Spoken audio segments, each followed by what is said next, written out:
সালটা 2015। জি বাংলা সারেগামাপায়ের মঞ্চ থেকে উত্থান হলো এক শিল্পীর, যিনি কীর্তনকে অন্য মাত্রায় নিয়ে গেছিলেন, দর্শকের মন জয় করেছিলেন কীর্তন গান দিয়ে।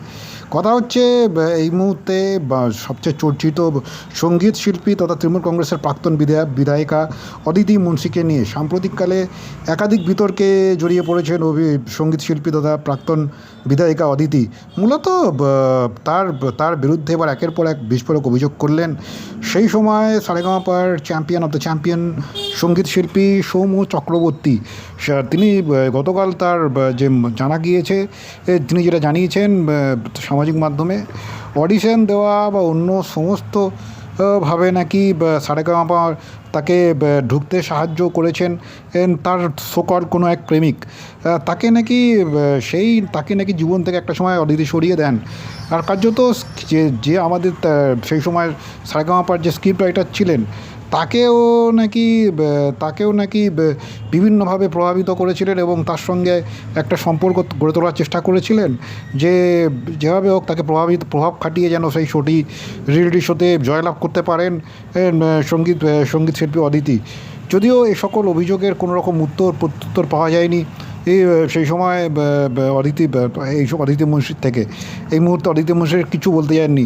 মূলত 2015 সালে শুধু সৌম্য নয়, জি বাংলা সারেগামাপাতে অংশগ্রহণ করেছিলেন আরও এক প্রতিযোগী দীপন মিত্র। রাগ সঙ্গীত বা ক্লাসিক্যাল মিউজিক গ্রুপ থেকে বিজয়ী হয়েছিলেন দীপন যেটা জানিয়েছেন, আমি এই ধরনের কোনো অভিজ্ঞতার সম্মুখীন হইনি, বিতর্ক নিয়েও কিছু জানি না। কিন্তু এই অভিযোগ যদি সত্যি হয় তাহলে তো সৌম্য চক্রবর্তী চ্যাম্পিয়ন হতো না, অদিতি মুন্সি চ্যাম্পিয়ন হতেন। কিন্তু অদিতি চ্যাম্পিয়ন তো হয়নি। ওই সিজনে চ্যাম্পিয়ন অফ দ্য চ্যাম্পিয়ন হয়েছিলেন সৌম্য। আমরা প্রত্যেকে এক একটা গ্রুপ থেকে চ্যাম্পিয়ন হয়েছিলাম। আমি classical, Tulika, Gangadhar folk, Durnibar light music. সারেগামাপাতে অদিতি কেবল ফাইনালিস্ট ছিলেন। অদিতির সঙ্গে সেই বছর জি বাংলা সারেগামাপাতে প্রতিযোগী ছিলেন এই মুহূর্তে অত্যন্ত একজন জনপ্রিয় সঙ্গীত শিল্পী দুনির্বাণ সাহা। দুনির্বাণ যেটা জানিয়েছেন, একটা রিয়েলিটি শো একটা চ্যানেল যখন অর্গানাইজ করে, তখন প্রতিযোগিতা ওই রিয়েলিটি শোয়ের প্রোডাক্ট। তাই একজন প্রতিযোগীর ক্রাফট এবং প্রেজেন্টেশন, শিল্পগুণ এবং উপস্থাপনা সবটাই খুব গুরুত্বপূর্ণ। ভালো গান গেয়েও কেউ প্রভাব ফেলতে পারে না। একটা রিয়েলিটি শোতে শুধু ভালো গান গাইলাম বা ভালো নাচ করলাম এটা দিয়ে হয় না। আরও অনেকগুলো ফ্যাক্টর থাকে, যেমন কথাবার্তা, সহশিল্পীর সঙ্গে আচরণ, বিচারকদের প্রতি সম্মান সবটাই গুরুত্বপূর্ণ। কারণ বাড়িতে বাবা মায়ের উপর রাগ করে যা খুশি তাই বললেও, স্কুলের ফার্স্ট বয় হলেও যা খুশি বলা যায় না। মানুষ হিসেবে ভালো হওয়াটাই যথেষ্ট দরকার বলেই তার মনে হয়। তবে তিনি যেটা জানিয়েছেন দীপন, যে ব্যক্তিগতভাবে তিনি কাউকে দেখেননি। তিনি জানিয়েছেন দুনির্বাণ নাকি শুধু নিজের গানের প্রতি ফোকাস ছিলেন এবং শিক্ষকদের থেকে, গুরুদের থেকে গানের যে নিজেকে যেভাবে উন্নত করতে পারেন সেই প্রচেষ্টাই করেছেন।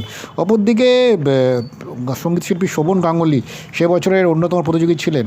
এই মুহূর্তে অভিনেত্রী সৈনী সরকারের যিনি স্বামী, শোভন জানিয়েছেন, ব্যক্তিগতভাবে আমার এরকম কোনো অভিজ্ঞতা নেই। যে রিয়েলিটি শোয়ের কথা বলা হচ্ছে সেখানে এরকম ব্যক্তিগত প্রভাব খাটিয়ে কিছু হয় না। সেখানে গান গাওয়ার দক্ষতা এবং শ্রোতাদের ভালো লাগাকেই গুরুত্ব দেওয়া হয়। এই কথা তো কোনো ভিত্তি নেই। কারোর সঙ্গে কারোর ব্যক্তিগত সম্পর্ক যদি হয়ও, তার সঙ্গে প্রতিযোগিতার মঞ্চে এগিয়ে যাওয়ার কোনো সম্পর্ক নেই। আর কে গান গাইতে পারে বা কে গাইতে পারে না, এটা তো ব্যক্তিবিশেষ নির্ভর করে। আমার তো মনে হয় না অদিতি এতটাও খারাপ গান করেন। যে মঞ্চে গান গেয়ে প্রতিষ্ঠা পেয়েছে, সেই মঞ্চে মানুষজন ওর গান পছন্দ করেছে। এখন এমন তো নয় যে ওর গান জোর করে মানুষকে শোনানো হয়েছে। পছন্দ না করলে মানুষ তো এতদিন ধরে অদিতির গান শুনতেন না। অদিতি গায়িকা হিসেবে টিকে থাকতে পারতো না। কেউ ভালো গাইছেন না, তবু মানুষ তাকে পছন্দ করছেন, এমনটা তো হয় না। সব মিলিয়ে অদিতি মুন্সিকে নিয়ে যে বিতর্ক দানা বেঁধেছে তা কিন্তু ক্রমশ চলমান। যদিও এত কিছুর মধ্যেও এই নিয়ে কোনো কিছু বলতে চাননি অদিতি মুন্সি।